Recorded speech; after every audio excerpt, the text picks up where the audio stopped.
Любой summada sport o'ynayman. Men gelikimni sotib oldim. Gelikdan gala o'ynardim. Tajribasiz ukollarni urgandan keyin PKTS, ya'ni kursdan keyingi muolajalarni siz bilan yo biz bilan qilmagandan keyin organizm juda kuchli testosteron holatda 3, CD 6, CD 1 yil yurgan, puli bo'lgan, unga pul kerak.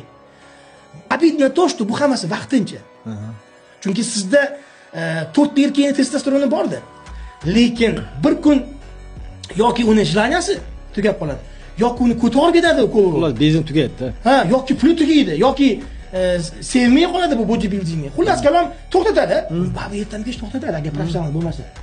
Потому что o'ylaydiki, ular eng katta xatosi bilasizmi? Sal ish oladi-yu, bo'ldi endi boshqa. Hech qachon qolmaydi. Hech qachon.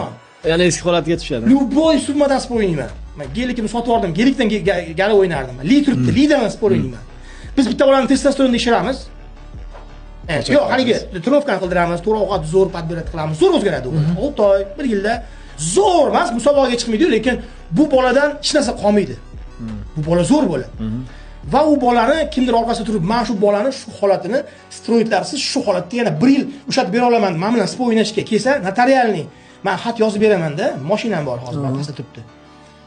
1 yil mana shunaqa xonada bu bolani boqamiz, ya'ni o'sha steroid tixmaymiz. Steroid yo'q, lekin zal qiladi, trenovka qiladi. Shuni ob'yomlarni va shu sifatni ushlab turib bera olsa, bitta mashina sovg'a bor. Qissadan hissa shuki, tushunarli. Professional darajada 20 yil yiqqan tanasini saqlab qola oladi. Faqat uning uchun tez o'zgargan tana saqlab qola olmaydi. Muddat.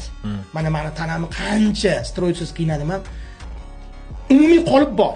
Lekin ishlar, ular qancha kamayadi.